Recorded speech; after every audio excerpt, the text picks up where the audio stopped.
দর্শক আমরা লক্ষ্য করছি এক পক্ষ হাসনাত আব্দুল্লাহকে ঘিরে কিন্তু উত্তেজনকার শিক্ষার্থীদের রোষানোর পরে হাসনাত আব্দুল্লাহ নিজে হলো সমন্বয়কদের জনপ্রিয়তা দিন দিন তলানিতে নামছে। সমন্বয়ক হাসনাত আব্দুল্লাহকে যেভাবে ভুয়া ধুয়ো দিয়েছে 7 কলেজের শিক্ষার্থী। আমি আপনাকে আরও স্পষ্ট বলি যে এই যে হাসনাত আব্দুল্লাহর আমি পুরো ভিডিওটা দেখেছি এবং তিনি যখন গিয়েছেন তাকে সেখান থেকে আপনার তারা একেবারে ড্যাম কেয়ার এবং ভুয়া বলেছে এবং যে সমস্ত ছাত্ররা স্টেটমেন্ট দিয়েছে তারাও আন্দোলন। হাসনাত আব্দুল্লাহর উপর হামলা, তিনি আহত হয়েছেন। কারা হামলা করছেন? পুলিশের টিয়ার শেলে কিছুটা আহত হয়েছেন, পরে অন্য কেউ হামলা করেছেন ভুয়া স্লোগান। এই যে হাজার হাজার লক্ষ লক্ষ টাকা দিয়ে সমন্বয়ের যারা আছে বিভিন্ন জায়গায় সমাবেশ করে, এই টাকাগুলো কোথায় পাইল এটা জাতি জানতে চায় না। সাজিলের গায়ে আপনার 250 টাকার পাঞ্জামি আছিল, এখন 15,000 টাকা দামের পাঞ্জামি। এটা বাংলার মানুষ জানে না, টাকা যে দুর্নীতি হইতেছে এটা বোঝে না। সমন্বয়ক হাসনাত আব্দুল্লাহর সাথে গতকাল রাতে আসলে কি হয়েছিল এই প্রসঙ্গটি নিয়ে কথা বলবো। সমন্বয়ক হাসনাত বলুন, সাজিজ বলুন, আরও যারা আছে এক প্রকার সর্বশ্রেণীর মানুষের কাছে বিরক্তির কারণ ঘটছে। বৈষম্য বিরোধী ছাত্র আন্দোলনের নেতারা এসে ঢাকা বিশ্ববিদ্যালয় এবং 7 কলেজের মাঝখানে এসে দাঁড়িয়েছে, পার্টিকুলারলি হাসনাতকে ধন্যবাদ জানাচ্ছি, সেটা করেছে। কিন্তু একটা টাইম তো এই প্রশ্ন করতে হবে যে কাজটা তো হাসনাতের না, এটা তো ছাত্রদের কাজ না, প্রশাসনের। ছাত্রলীগ এদেরকে পেটাইতো, যুবলীগ এদেরকে পেটাইতো, মানে সোজা কথায় বলতে আওয়ামী লীগ এদেরকে পেটাইতো। কিন্তু এখন মানে আপনার 7 কলেজের শিক্ষার্থীরা আর অমুক কলেজের শিক্ষার্থীরা, মানে দুই পক্ষের শিক্ষার্থীরা একে অপরকে মনে করেন পেটাচ্ছে। এখন কাদের নাম দিবেন? এখন আপনারা বলেন যে আমরা কি মেয়ে মানুষ না? সমন্বয় হাসনাতকে যে গণপিটুনি দিছে একদম উচিত শিক্ষা হয়েছে, একদম উচিত শিক্ষা। তিনি এখন আইসিইউতে। এখন 7 কলেজের শিক্ষার্থীরা কোথায় যাবেন, কোথায় পালাবেন? যদি এখন হাসনাত আব্দুল্লাহ সবাইকে রাজুতে আসতে বলেন, তাহলে 5-7 জন সমন্বয়ক যদি রাজুতে একসাথ হয় এবং তারা যেটা চাবেন, যেই দাবি উত্থাপন করবেন, ওই 7 কলেজকে সেটাই করতে হবে। সমন্বয়ক সাজিদ আলমকে দেখে ভুয়া স্লোগান এবং সাজিদ আলমের সাথে 7 কলেজের শিক্ষার্থীদের মূলত কি হয়েছে তা নিয়ে থাকতেছে আজকের ভিডিওতে বিস্তারিত। বন্ধুরা চলুন ভিডিওতে আজকে বেশি কথা বাড়াবো না, সরাসরি আজকে আমরা চলে যাব মূল ভিডিওতে। আর সেখানে আজকে আমরা দেখব মূলত এই সমন্বয়ক সাজিদ আলমের সাথে 7 কলেজের শিক্ষার্থীর সঙ্গে কি হয়েছে। গত মধ্যরাত থেকে প্রায় সারা রাত ঢাকা বিশ্ববিদ্যালয় এবং নিউ মার্কেট এলাকায় ভুয়া যে শব্দ প্রতিধ্বনিত হয়েছে, সেই প্রতিধ্বনিত শব্দ থেকে একটা বার্তা এসেছে। সেই বার্তা হলো সমন্বয়কদের জনপ্রিয়তা দিন দিন তলানিতে নামছে। সমন্বয়ক হাসনাত আব্দুল্লাহকে যেভাবে ভুয়া ধুয়ো দিয়েছে 7 কলেজের শিক্ষার্থীরা, কদিন আগেই একসঙ্গে আন্দোলন করা শিক্ষার্থীরা ধুয়ো দিয়েছে ভুয়া। সেই ভুয়া ধুয়োতে অস্থির হাসনাত আব্দুল্লাহর পরবর্তী কর্মসূচি কি হবে, পরবর্তী পদক্ষেপ কি হবে, সেটা খুব বেশ কষ্টসাধ্য বুঝবার জন্য। দর্শক, সেই আলোচনাই করব এই ভিডিওতে। থাকবেন পলিটিক্স টিভির নিয়মিত আয়োজনে।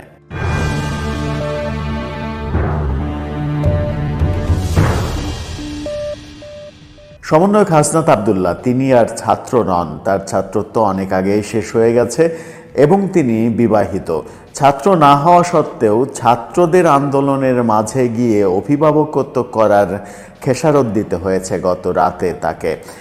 ভুয়া ধোঁ শুনেছেন, তাকে ধাক্কাধাক্কি করা হয়েছে, কাঁদানি গ্যাস খেয়েছেন, অস্থির হয়েছেন, ধাক্কাধাক্কি খেতে হয়েছে, এটা একটা বড় বিষয়। অভিভাবকত্ব করতে গিয়েছিলেন, কলেজ ছাত্রদের ঠেকাতে গিয়েছিলেন, সেখানেই তার ধাক্কাধাক্কির ঘটনা ঘটে এবং এলাকা জুড়ে ভুয়া ধুয়ো তুলেছেন শিক্ষার্থীরা। হাসনাত আব্দুল্লাহ সেখান থেকে চলে আসতে বাধ্য হয়েছেন এবং এক পর্যায়ে কাঁদানি গ্যাস খেয়েছেন। কাঁদানি গ্যাস খেয়ে চোখে মুখে অন্ধকার দেখেছেন, সেরকম দৃশ্যও আমরা দেখেছি। পুলিশকে ঠেকিয়ে তিনি অভিভাবকত্ব করতে গিয়ে এক ধরনের মুসিবতেই পড়েছিলেন তিনি। গত রাত থেকে যে আন্দোলন, 7 কলেজের আন্দোলন, সেই আন্দোলনের ফলে আজকে দিন শেষে ঢাকা বিশ্ববিদ্যালয়ের ভিসি সংবাদ সম্মেলনে 7 কলেজের সঙ্গে ঢাকা বিশ্ববিদ্যালয়ের সম্পর্কের আনুষ্ঠানিক ইতি টেনেছেন। অর্থাৎ এই 7 কলেজের ভর্তি সিস্টেম, ঢাকা বিশ্ববিদ্যালয় কেন্দ্রিক যে সিস্টেমটা ছিল পরীক্ষা সিস্টেম, সেগুলো আর হবে না, থাকবে না। এই 7 কলেজ এখন থেকে আলাদা। যদিও 7 কলেজের দাবি 7টা ইন্ডিভিজুয়াল বিশ্ববিদ্যালয় করার, কিন্তু সেই দাবি বাস্তবায়ন আদতেও সম্ভব কিনা, একটা কলেজকে চাইলেই বিশ্ববিদ্যালয় বানিয়ে দিল কোনো কাঠামোগত উন্নয়ন না করেই, শিক্ষাগত উন্নয়ন না করেই একটা কলেজকে বিশ্ববিদ্যালয় করে ফেললো, তাতে এখনকার বিশ্ববিদ্যালয়গুলোর মান কোথায় যাবে সেই আলাপ আলোচনাও কিন্তু চলছে। দাবি পুরোটা বাস্তবায়ন করা সম্ভব হোক আর না হোক, একটা দাবি কিন্তু ঢাকা বিশ্ববিদ্যালয়ের ভিসি মানেননি কিংবা সেই দাবির কাছেও যাননি। সংবাদ সম্মেলনে সেই ব্যাপারে কোনো কথাও বলেননি। উপাচার্যের পদত্যাগ দাবি করেছিল ছাত্ররা, সেই ব্যাপারে কোনো কথা বলেননি। উপাচার্যের বিরুদ্ধে যথেষ্ট অভিযোগ ছাত্রদের, এমনকি ঢাকা বিশ্ববিদ্যালয়ের ভিসির বিরুদ্ধেও অভিযোগ। ভিসি গতকালকেই বলেছিলেন ছাত্রদের কাছে ক্ষমা চাওয়ার প্রশ্নই আসে না, ওরা সব বেয়াদব। সেই বেয়াদবদের কাছে আজকে তিনি ক্ষমা চেয়েছেন, তিনি দুঃখ প্রকাশ করেছেন। ঘটনা উল্টো খাতে চলে গিয়েছে বলে তিনি দুঃখ প্রকাশ করতে ক্ষমা চাইতে বাধ্য হয়েছেন বলেই অনেকে বলছেন। শেষ পর্যন্ত যেটা হলো সেটা হচ্ছে ঢাকা বিশ্ববিদ্যালয়ের সঙ্গে এই 7 কলেজের সম্পর্ক আর থাকছে না শিক্ষার্থীদের দাবি অনুযায়ী। কিন্তু এই ঘটনা, এই সংবাদ সম্মেলন করতে যে সময়টা লাগলো, এর আগে ছাত্ররা 4 ঘন্টার একটা আলটিমেটাম দিয়েছিল, সেই 4 ঘন্টার মধ্যেই মূল দাবিটা মেনে নেওয়া হলো। এরপরে আরও দাবি রয়েছে, সেই দাবিগুলো নিয়ে হয়তো আরও আন্দোলন হতে পারে। কিন্তু গত রাতে হাসনাত আবদুল্লাহকে নিয়ে এই ঘটনা যখন ঘটে, হাসনাত আবদুল্লাহ লাঞ্ছিত হওয়ার ঘটনা ঘটে, সেই সময় কিন্তু সার্জিস আলমকে দেখা যায়নি ঢাকা বিশ্ববিদ্যালয় এলাকায়। আরেক সমন্বয়ক হাসিব, তাকে দেখা গেছে কলেজ শিক্ষার্থীদের কাছে হাত জোড় করে ক্ষমা চাইতে, বারবার ক্ষমা চাইতে। তাকে এক প্রকার ঘিরে ধরেছিল ইডেন কলেজের শিক্ষার্থীরা, বারবার তিনি ক্ষমা চাচ্ছিলেন, হাত জোড় করে ক্ষমা চেয়ে নিজেকে মুক্ত করার চেষ্টা করছিলেন। এরকম দৃশ্য যখন আমরা দেখলাম, তখন একটা বিষয় সামনে চলেই আসে যে সমন্বয়কদের জনপ্রিয়তা কি আসলেই শেষ হয়ে গেল কিনা।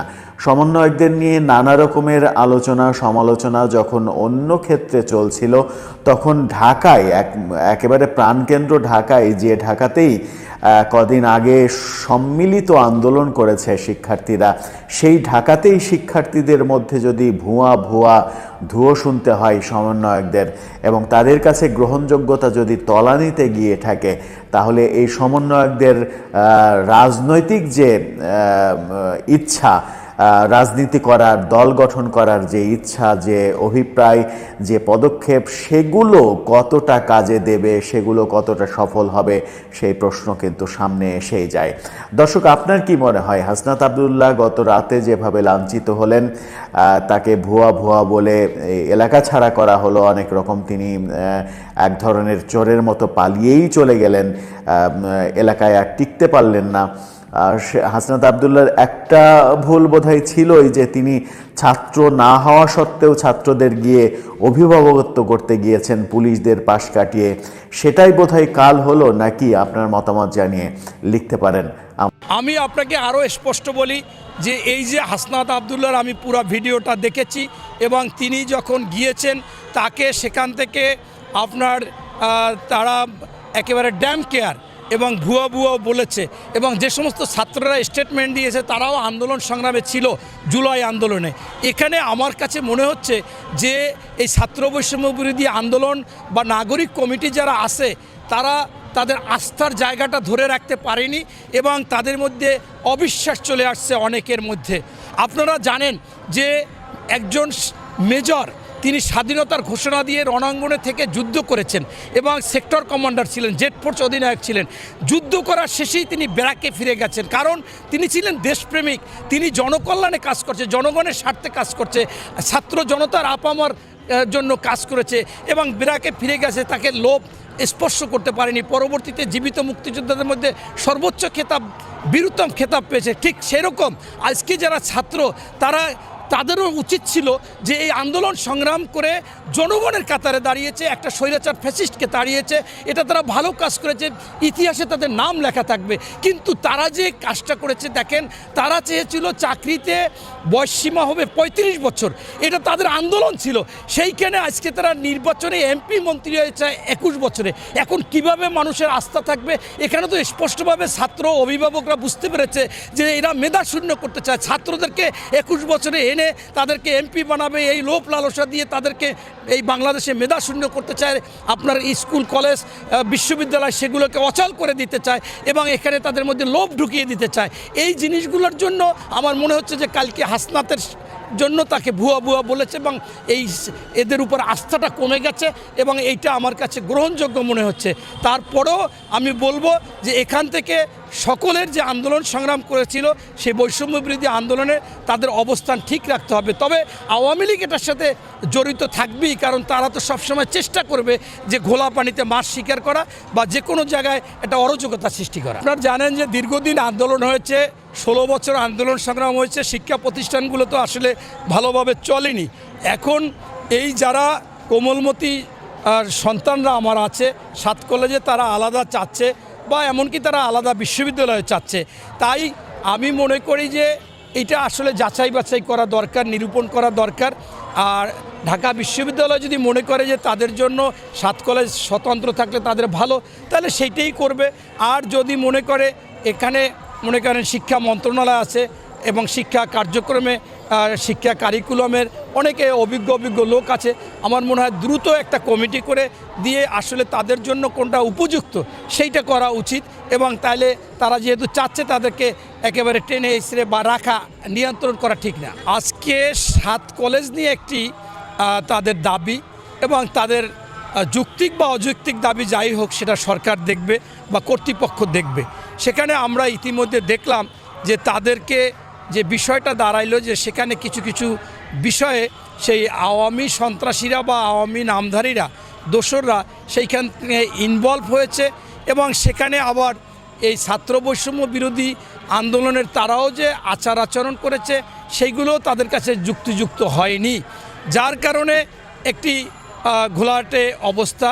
এবং সেই অবস্থার প্রেক্ষাপটে দেখলাম ঢাকা বিশ্ববিদ্যালয়ের প্রভিসি ডক্টর প্রফেসর মামুন সাহেব সে চেষ্টা করেছে নিয়ন্ত্রণ করতে, হয়তোবা নিয়ন্ত্রণ হবে। বা আমার কথা হচ্ছে যে এই সমস্ত অনাকাঙ্ক্ষিত বিষয়গুলো কেন হবে এবং কেন আজকে বৈষম্য বিরোধী আন্দোলন করে এই ছাত্ররাও তো আন্দোলন করেছে, তারা একটা দাবি তুলতেই পারে, সেই দাবির সন্তোষজনক কোনো উত্তর বা সিদ্ধান্ত দিবে, এইটাই তারা চায়। তা আমি মনে করি যে এটাও একটা ষড়যন্ত্র, সেই ষড়যন্ত্রের সাথে আওয়ামী লীগ বা আওয়ামী লীগের দোসররাও থাকতে পারে। বা আমরা মনে করি যে এই যে আপনারা দেখতেছেন যে বারবার বিএনপিকে দোষারোপ করে সন্ত্রাসের উপরে, চাঁদাবাজের উপরে, সিন্ডিকেটের উপরে, বাজারের উপরে, আমি স্পষ্টভাবে আপনাদের মাধ্যমে বলতে চাই যে এই বাজার নিয়ন্ত্রণ করা, সিন্ডিকেট নিয়ন্ত্রণ করা, দখলবাজ, চাঁদাবাজ এদেরকে আইনের আওতায় আনা, এটা হচ্ছে সম্পূর্ণ অন্তর্বর্তীকালীন সরকারের। আপনার অনেকে বলে যে তারেক সাহেব বলে যে তাদেরকে বিচার করা হবে, তাদের গ্রেপ্তার করা হবে, ক্ষমা করা হবে না, এরা দলের না। সেইটা যদি অভিনয় মনে করতেন তখন কোন সময় যদি আমরা দলে ক্ষমতায় থাকতাম। আজকে আমরা ক্ষমতায় নাই, এখানে স্পষ্টভাবে বলা হয়েছে অন্তর্বর্তীকালীন সরকার এটা ব্যবস্থা নেবে, কিন্তু তারা নিচ্ছে না। এবং জনগণের চাওয়া পাওয়া যে সিন্ডিকেট, বাজার দর নিয়ন্ত্রণ, এই চাঁদাবাজি, দখলবাজি এদের নিয়ন্ত্রণ করতে হবে, আইনের হাতে আনতে হবে, কিন্তু এটা আনতেছে না। আমার কাছে মনে হচ্ছে যে এটাও একটা ষড়যন্ত্র, এটা দিয়ে আওয়ামী লীগকে প্রতিষ্ঠিত করতে চায়, নাকি তাদের সেই যে দলটাকে ঘষে মেজে মানে ক্ষমতায় আনার অবস্থা হলে নির্বাচন দেবে, এরকম একটা অবস্থায়। এই জন্যই কিন্তু তারা আওয়ামী লীগের ভাষায়। এখন 7 কলেজের শিক্ষার্থীরা কোথায় যাবেন, কোথায় পালাবেন? যদি এখন হাসনাত আবদুল্লাহ সবাইকে রাজুতে আসতে বলেন, তাহলে 5-7 জন সমন্বয়ক যদি রাজুতে একসাথ হয় এবং তারা যেটা চাবেন, যেই দাবি উত্থাপন করবেন, ওই 7 কলেজকে সেটাই করতে হবে। কাজেই দোয়া করেন যাতে কোনোভাবে হাসনাত আবদুল্লাহর মুখ দিয়ে রাজুতে আসো এই কথাটা বেরিয়ে না আসে। যদি আসে তাহলে 7 কলেজের ভবিষ্যৎ অন্ধকার। 7 কলেজের শিক্ষার্থী, শিক্ষক সবাইকে পদত্যাগ করতে হবে। কারণ আমরা অতীতে দেখেছি হাসনাত আবদুল্লাহ তারা যখনই রাজুতে একসাথ হয়েছেন, সেখান থেকে তারা যেই কর্মসূচি ঘোষণা করেছেন, সেটা আদালত হোক, সচিবালয় হোক, অন্য কোনো অফিস হোক, ডেম কেয়ার, তারা সেখানে পদত্যাগ করে ছাড়িয়েছেন। কাজেই আগামীতে আমাদের 7 কলেজ হয়তো ছাত্রছাত্রী শূন্য, ছাত্র শিক্ষক শূন্য হয়ে পড়বে, সেটা আমরা চাই না। এখন এটার একটা সমাধান দরকার। কারণ হচ্ছে যে এইভাবে তো চলতে পারে না। কারণ ছাত্ররা হাসনাত আবদুল্লাহকে কেন চিনবে না? তার কপালে দাগ আছে, তার শরীর দেখলে তাকে চেনা যায়, চেনা উচিত ছিল। কিন্তু এই ছাত্রদের মধ্যে, ছাত্রছাত্রীদের মধ্যে একটা দুঃখ আছে যে জুলাই আগস্টে এই ছাত্রছাত্রীরাই আন্দোলন করেছিল, হাসনাত আবদুল্লাহর নেতৃত্বে ছিলেন, কিন্তু উপদেষ্টা হয়েছেন ঢাকা বিশ্ববিদ্যালয়ের 3 জন, কে? আসিফ মাহমুদ, নাহিদ ইসলাম এবং আধ্যাত্মিক সাধক মাহফুজ আলম। তারা 3 জন নাকি ঢাবির শিক্ষার্থী। ঢাবির শিক্ষার্থীরা যেখানে উপদেষ্টা হয়ে গেল, সেখানে সাধারণ ছাত্ররা তারা তো বসে থাকতে পারে না। প্রাইভেট কোনো বিশ্ববিদ্যালয়ের কেউ কোনো সমন্বয়ক হতে পারেনি। আর 7 কলেজ তো দূরের কথা, কলেজের কেউ এখন যেটা সমাধান হতে পারে, 7 কলেজ থেকে যদি 7 জনকে উপদেষ্টা হিসেবে নিয়োগ দেয়া যায়, এই সমস্যার হয়তো সমাধান হয়ে যাবে। কিন্তু সেটা কি হাসনাত আবদুল্লাহরা করবেন না। তাহলে কি হয়েছিল ঘটনাটা, সেটাই যদি আপনাদের সাথে একটু শেয়ার করি। কেন এই আন্দোলনের সূত্রপাত, কেন এই হাসনাত আবদুল্লাহকে নাজেহাল হতে হলো, কেন তিনি কেন তিনি নির্যাতিত, পাল্টা ধাওয়ার সম্মুখীন হলেন, কেন তাকে ভুয়া বলা হলো। নীলক্ষেত মোড়ে ঢাবি শিক্ষার্থী ও অধিভুক্ত 7 কলেজের শিক্ষার্থীদের মধ্যে পাল্টা ধাওয়া এবং ইট পাটকেল নিক্ষেপ ও সংঘর্ষ চলছে। মানে এটা রাতের খবর, দৈনিক ইত্তেফাক থেকে পড়ছি। শিক্ষার্থীদের থামাতে সংঘর্ষস্থলে, আমি মনে করলাম কর্মস্থলে, সংঘর্ষস্থলে উপস্থিত হন কত বড় কলিজা, কত বড় হার্ট, কত বড় বৈষম্য বিরোধী ছাত্র আন্দোলনের সমন্বয়ক হাসনাত আবদুল্লাহ। এই সময় বিক্ষুব্ধ শিক্ষার্থীদের তোপের মুখে পড়েন তিনি। খুবই দুঃখজনক। এদিকে ঢাবি প্রভিসির বাসভবন ঘেরাও করতে আসা 7 কলেজের শিক্ষার্থীদের ধাওয়া দিয়েছেন ঢাকা বিশ্ববিদ্যালয়ের শিক্ষার্থীরা। ঢাকা বিশ্ববিদ্যালয়ের শিক্ষার্থীরা বলতে চায়, আন্দোলন করলাম, জুলাই আগস্টে তোরা আমাদের সাথে ছিলি, এখন আর আমাদের সাথে নাই, আমরা তোদেরকে চিনি না, আমাদের 3 জন উপদেষ্টা হয়ে গেছে, আমাদের সবাই সমন্বয় হয়ে গেছে, তোদেরকে আমরা চিনি না। কাজেই ঢাকা বিশ্ববিদ্যালয়ের ছাত্ররা এখন তাদের প্রভিসিকে বাঁচাতে ওই 7 কলেজের শিক্ষার্থীদের উপর ঝাঁপিয়ে পড়েছে এবং তাদেরকে ধাওয়া দিয়েছে। এতে 7 কলেজের শিক্ষার্থীরা পিছু হটে নীলক্ষেত মোড়ে অবস্থান নিয়েছে। তবে উভয় পক্ষের মধ্যে পাল্টা ধাওয়া এবং ইট পাটকেল নিক্ষেপ চলছে। এটা রাতের ঘটনা কিন্তু শেষ। আজকে কিন্তু ঢাকা অবরোধ। আচ্ছা, সেই ক্ষেত্রে আরও একটু কথা বলি। সন্ধ্যা 6:30 যে বিভিন্ন কথা লিখেছেন, কেন এই আন্দোলনের শিক্ষার্থীদের দাবি কি? তাদের দাবি হচ্ছে শিক্ষার্থী প্রতিনিধি আব্দুর রহমান অশোভন আচরণের জন্য ঢাকা বিশ্ববিদ্যালয়ের প্রভিসিকে ক্ষমা চাওয়ার আহ্বান জানিয়েছেন। কারণ ঢাকা বিশ্ববিদ্যালয়ের প্রভিসি তাদের সাথে অশোভন আচরণ করেছেন। সেই অশোভন আচরণটা যদি একটু না বলি, তাহলে আপনারা এটা অপূর্ণাঙ্গ থেকে যায়। অশোভন আচরণটা বলি, সেটা হচ্ছে শিক্ষার্থীদের অভিযোগ 7 কলেজের সমস্যা ও ভর্তির আসন সংখ্যা কমানোর বিষয়ে ঢাকা বিশ্ববিদ্যালয়ের প্রভিসি শিক্ষার কাছে গেলে তিনি অশোভন আচরণ করে রুম থেকে তাদের বের করে দেন। বিষয়টা খুবই মর্মান্তিক এই ছাত্রছাত্রীরাই তো আন্দোলন করেছিল। এই কি প্রভেসি, উনি ছাত্রদের পালস বোঝেন না। তিনি বলেন 7 কলেজের বিষয়ে তিনি কিছুই জানেন না। একজন প্রভিসি ঢাকা বিশ্ববিদ্যালয়ের, তিনি 7 কলেজের বিষয়ে কিছুই জানেন না। এটা কি সত্য বলছেন না অসত্য, সেটা একটু পরেই প্রমাণ হবে। তারা আরও অভিযোগ করে বলেন এই বিষয়ে 21 দিন আগে এই প্রভিসির কাছে তারা স্মারকলিপি দিয়েছেন, তিনি সেটি পড়েননি। আরও দুঃখজনক, অর্থাৎ তিনি পড়েননি। ছাত্ররা যে অভিযোগগুলো করেছিলেন 7 কলেজের শিক্ষার্থীদের তিনি চেনেন না বলেই আক্রমণমূলক ব্যবহার করেছেন। আরও দুঃখজনক ঘটনা, 7 কলেজের যারা দাবি দাওয়া নিয়ে গেছে তাদেরকে তিনি চিনেনই না, এটি বলেছেন। তাই তার অশোভন আচরণের বিরুদ্ধে শিক্ষার্থীদের আন্দোলন শুরু হয়েছে। আন্দোলনের শুরুটা এই কারণগুলো নিয়ে।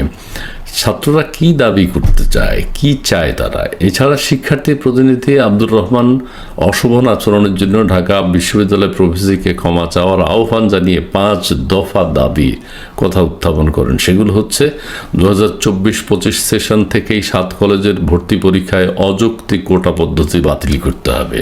চিন্তা করেন, জুলাই আগস্টে কোটা বিরোধী আন্দোলন হয়েছে, কিন্তু কিসের কোটা নাকি এখনো রয়ে গেছে। এখনো ছাত্রদেরকে অসহায়ের মতো কোটার বিরুদ্ধে আন্দোলন করতে হচ্ছে। শ্রেণীকক্ষের ধারণ ক্ষমতার বাইরে শিক্ষার্থী ভর্তি করানো যাবে না, অর্থাৎ শ্রেণীকক্ষের উপচে পড়া ছাত্রছাত্রী যাতে না ভর্তি করায়, সেটা একটা দাবি ছিল। খুবই ভালো শিক্ষার পরিবেশ থাকতে হবে, ওদের উদ্দেশ্য ভালো। শিক্ষক শিক্ষার্থী অনুপাত বিবেচনায় শিক্ষার্থী ভর্তি করাতে হবে, অর্থাৎ যা শিক্ষক আছেন তাদের অধীনে কতজন পড়াশোনা করতে পারে এটার একটা পরিসংখ্যান আছে, সেই হিসেবে ছাত্রছাত্রী ভর্তি করানোর জন্য তারা আবেদন জানিয়েছেন। নেগেটিভ মার্ক যুক্ত করতে হবে, হ্যাঁ নেগেটিভ মার্ক যুক্ত হবে। 7 কলেজের ভর্তি ফির স্বচ্ছতা নিশ্চিতে মন্ত্রণালয় গঠিত বিশেষজ্ঞ কমিটির সঙ্গে সমন্বয় করে ঢাবি ব্যতীত নতুন অ্যাকাউন্টে ভর্তির ফি জমা রাখতে হবে। এটা খুবই ভালো দাবি, অর্থাৎ তারা যে ভর্তি ফি জমা রাখে সেটা ঢাকা বিশ্ববিদ্যালয়ের অ্যাকাউন্টে জমা রাখে। এটা অন্য অ্যাকাউন্টে স্থানান্তর করার জন্য ছাত্রছাত্রীদের দাবি যে অন্যান্য 7 কলেজের যে ভর্তি পরীক্ষার ফি সেটা যেন অন্য অ্যাকাউন্টে জমা দেওয়া যায়, সেটা তাদের দাবি ছিল। কাজে এই সাধারণ দাবিগুলো এখন আমাদের ঢাকা বিশ্ববিদ্যালয়ের প্রভিসি মহোদয় তিনি বলেছেন এগুলো তিনি পড়েননি, তিনি জানেন না, অথচ ছাত্ররা বলছে 21 দিন আগেই তাকে স্মারকলিপি দেওয়া হয়েছে, তিনি সেটা পড়েননি। খুবই দুঃখজনক ব্যাপার। ছাত্রছাত্রীদের দাবিগুলো অচিরেই পূরণ করা হোক, দাবি মানা হোক। আরেকটি কথা না বললেই নয়, শিক্ষকদের এতদায়ী শিক্ষকদের একটা আন্দোলন হয়েছে ওই দিনে, একই দিনে তাদের উপর পানি ছিটানো হয়েছে, তারা আহত হয়েছেন অনেকে। আবার অসমর্থিত সূত্রে কেউ বলেন যে 2 জন নাকি নিহত হয়েছে, জানি না, কনফার্ম না, তবে শোনা যাচ্ছে এরকম। যেহেতু আমাদের টেলিভিশন চ্যানেলগুলোতে পত্রপত্রিকায় এখন সবাই বলছেন বাতাবি লেবু চাষের নাকি ছড়াছড়ি, সেই ক্ষেত্রে এইসব খবর সেখানে স্থান পায় না। কে নিহত হলো, কে আহত হলো, এগুলো আমাদের মেইন স্ট্রিম মিডিয়া জানে না।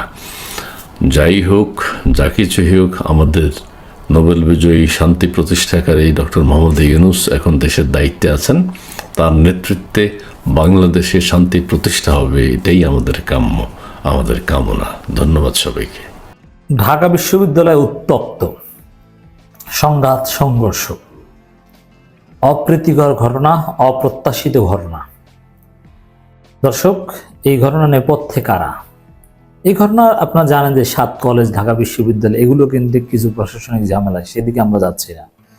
কিন্তু এই যে মারামারি এবং এগুলো ছাপিয়ে আরেকটা ঘটনা সামনে এসেছে যে হাসনাত আবদুল্লাহর উপর হামলা, তিনি আহত হয়েছেন। কারা হামলা করছেন?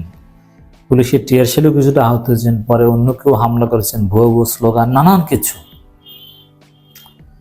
দর্শক, হাসনাত আবদুল্লাহ প্রশংসায় ভাসছেন, তার সাহসিকতা, তার তেজোদীপ্ত নেতৃত্ব, পরিস্থিতি নিয়ন্ত্রণ করার চেষ্টা, এগুলো খুবই অ্যাপ্রিসিয়েট হচ্ছে।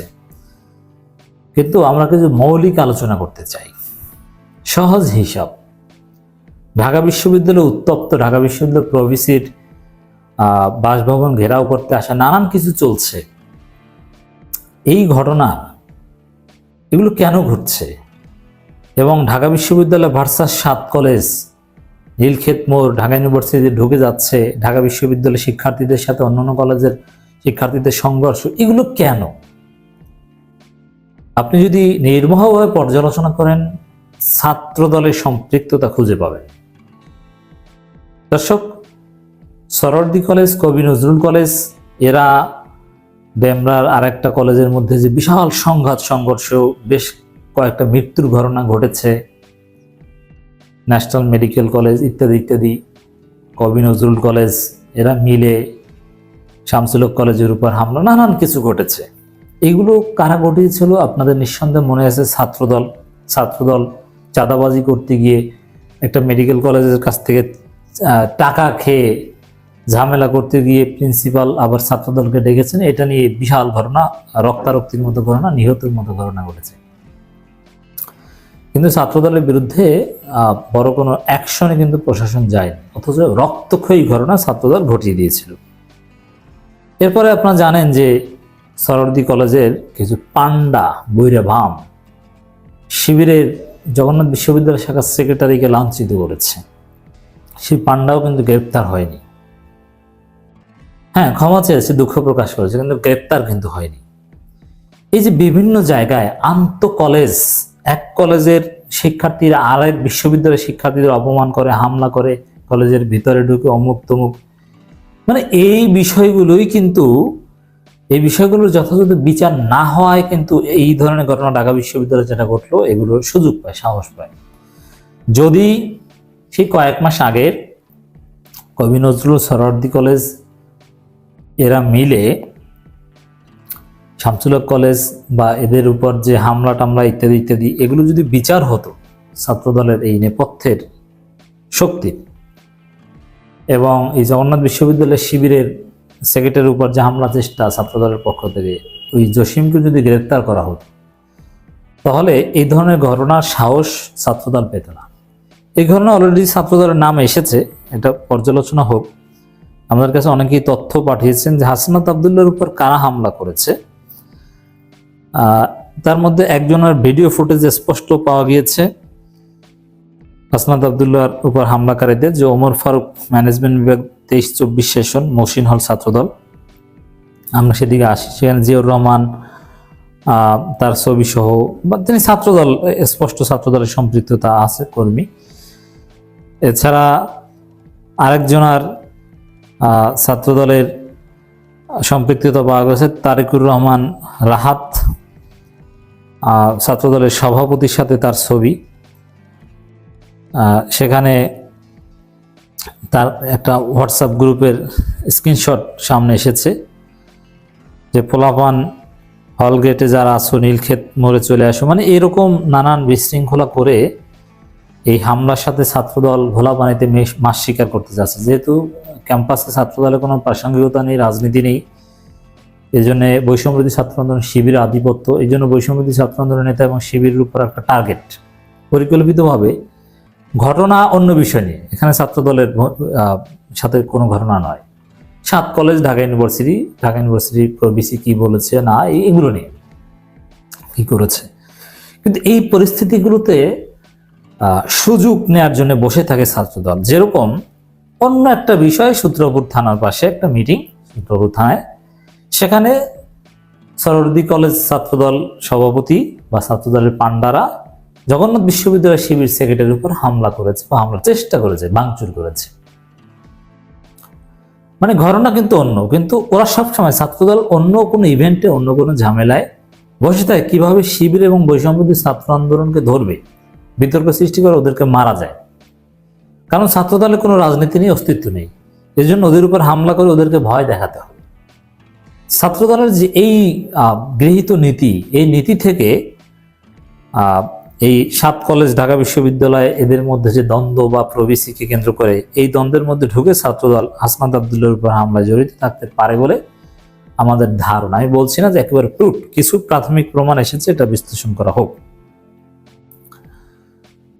পরিস্থিতি নিয়ন্ত্রণে ঘটনাস্থলে হাসনাত আবদুল্লাহ গিয়েছেন, সেখানে ভুয়া স্লোগান দেয়। হ্যাঁ, এই ধরনের ঘটনায় জনপ্রিয় কাউকেও ভুয়া স্লোগান দিতে পারে, কিন্তু তিনি আহত হয়েছেন। হাসনাত আবদুল্লাহর রক্তাক্ত চেহারা দেখে আমরা কষ্ট পাচ্ছি, আমরা এর প্রতিবাদ জানাচ্ছি। এবং নেপথ্যে ছাত্রদল কিভাবে ভূমিকা পালন করেছে এটা স্ক্রুটিনাইজ করে বিচারের আওতায় আনা। একই সাথে সেই শামসুল হক কলেজ প্লাস 3 কলেজ, সরদি কলেজ আর শিবির সেক্রেটারি জগন্নাথ বিশ্ববিদ্যালয়, এগুলো বিচারের আওতায় আনা হোক, এগুলো ধরা হোক। ছাত্রদল এই পান্ডাদের গ্রেপ্তার করতে হবে, তাহলে পরবর্তীতে ক্যাম্পাসে এ ধরনের অনাকাঙ্ক্ষিত ঘটনা এড়ানো যাবে।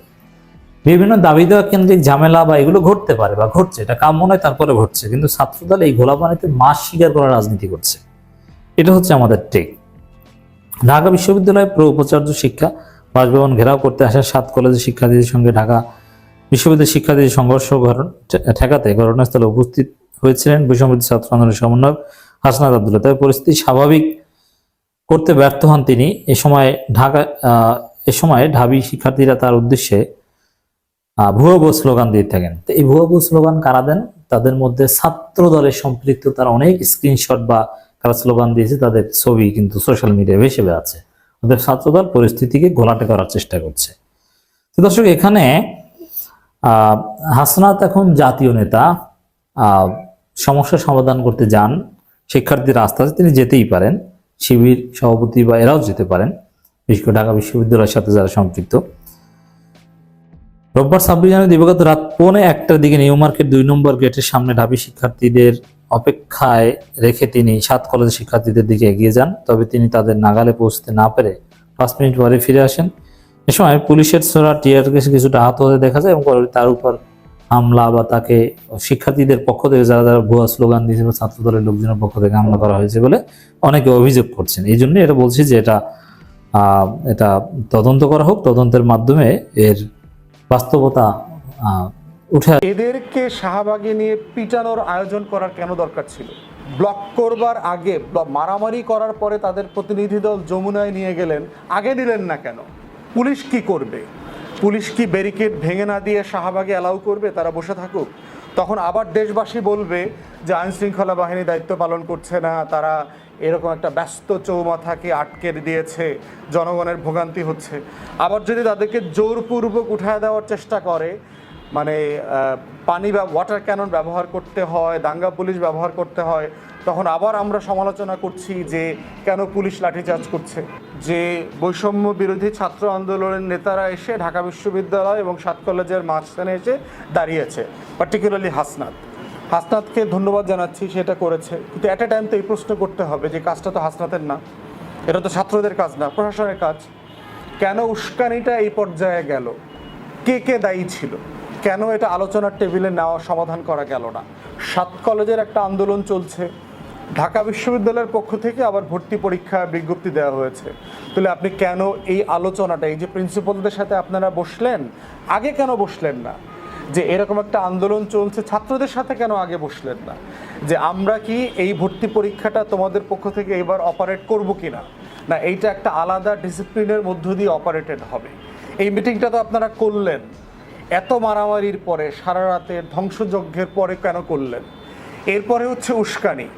বিশ্ববিদ্যালয়ের অনেক কর্মকর্তা, শিক্ষকদের তরফ থেকে আমরা বোধ করছি যে আরও দায়িত্বশীল আচরণ হওয়া উচিত, কারণ ছাত্ররা জেনুইনলি এইখানে হয়রানির মধ্যে আছে এবং তাদের যে দাবিগুলো আমরা দেখেছি মোটামুটি মোটা দাগে ন্যায্য দাবি। এখন একটা রাষ্ট্র এই ন্যায্য দাবিগুলো পূরণ করতে পারবে কি পারবে না, তার সক্ষমতা আছে কিনা, তার ট্রেজারিতে টাকা আছে কিনা, সময় কত লাগবে, সেইটা তাকে ভেবে দেখতে হবে। সেজন্য আমরা বারবার দাবি করেছি যে আলোচনা এবং শিক্ষা মন্ত্রণালয়ের পক্ষ থেকে প্রয়োজনে কমিটি করে দিয়ে সিরিয়াস কনসালটেশন হওয়া দরকার যে আসলে কি করা সম্ভব। এই 7 কলেজের কোনো কলেজকে কি আলাদা বিশ্ববিদ্যালয় করে দেবেন?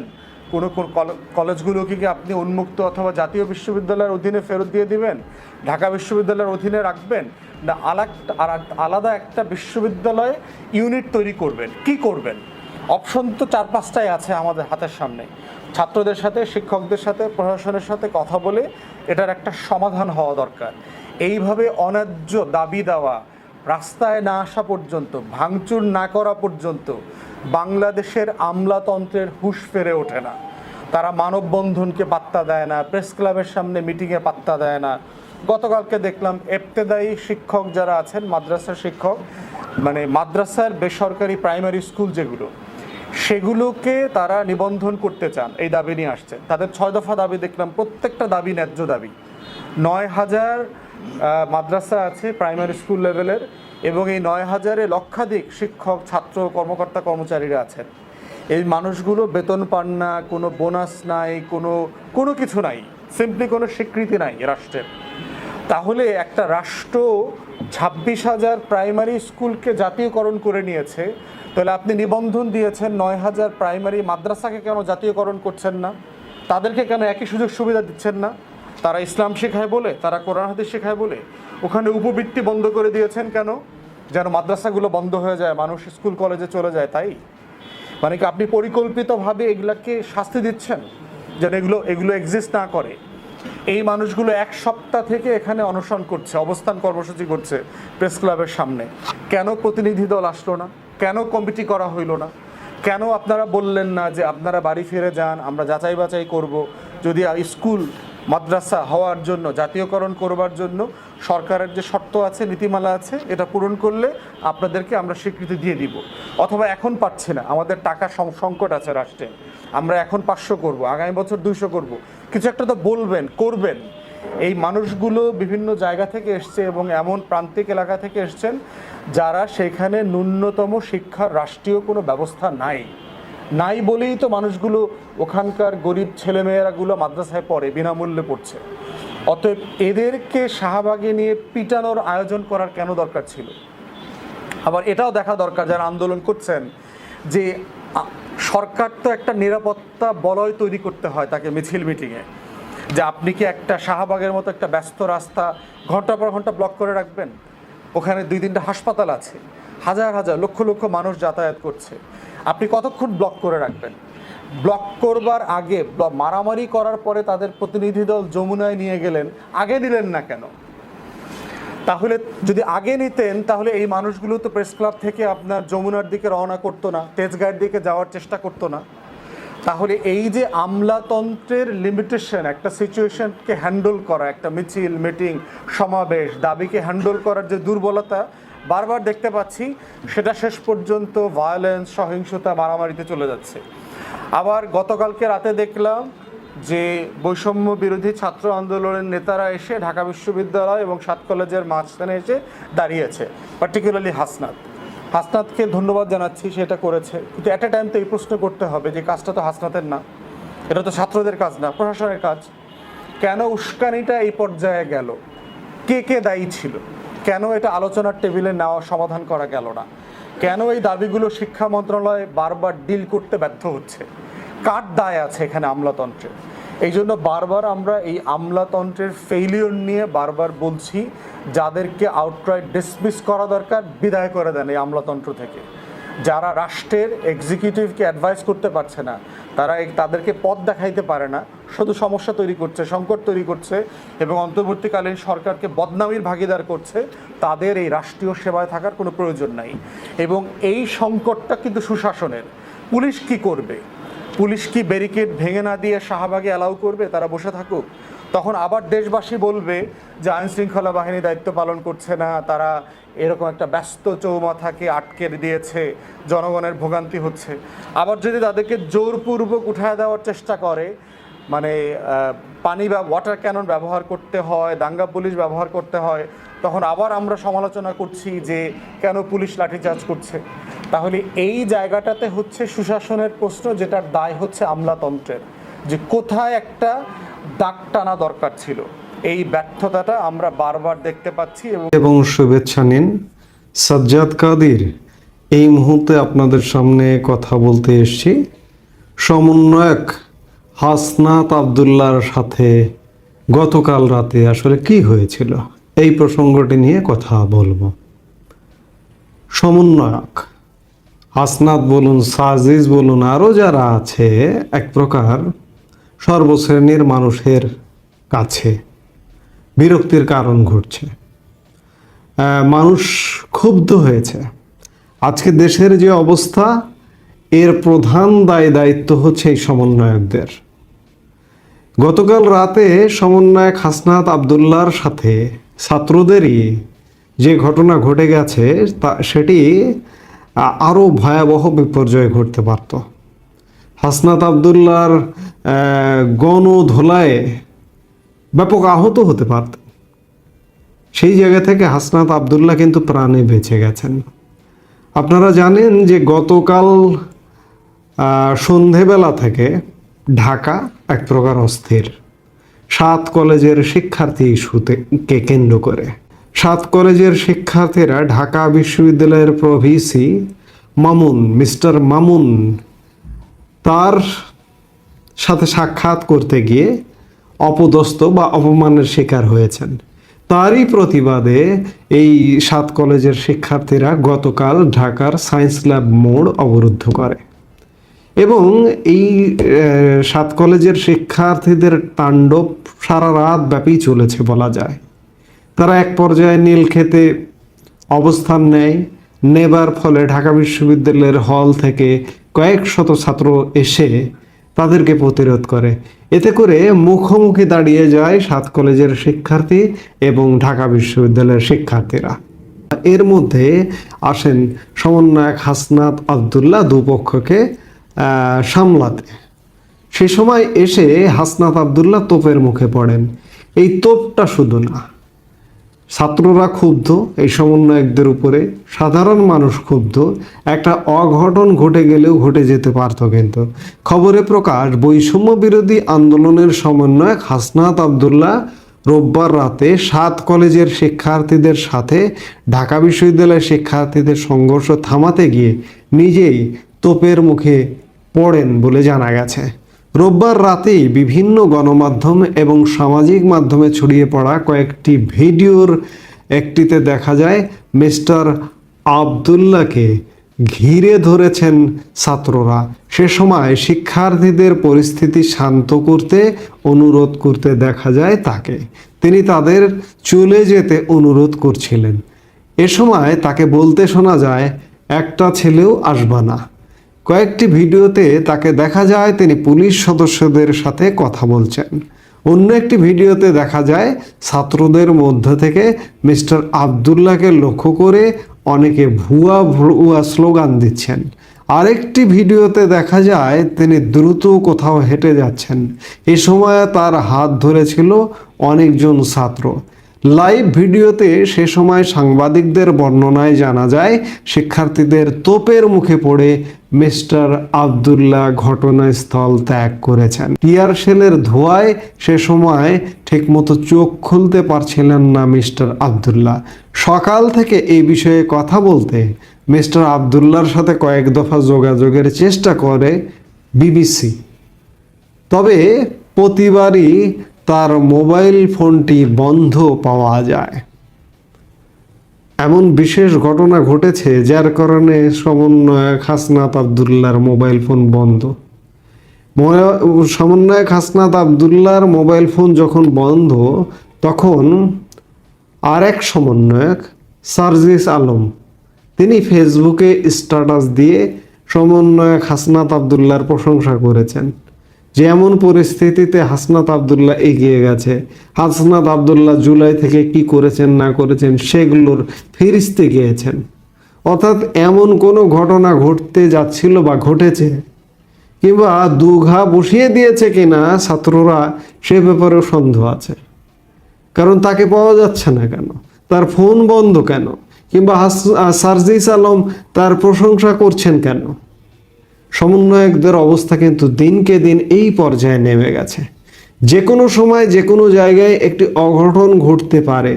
তাই সমন্বয়কদের বলবো, তোমরা যা করেছো গত 6 মাসে 7 মাসে বাংলাদেশের জন্য অনেক করেছো, এবার একটু খামতি দাও, একটু ক্ষান্ত দাও।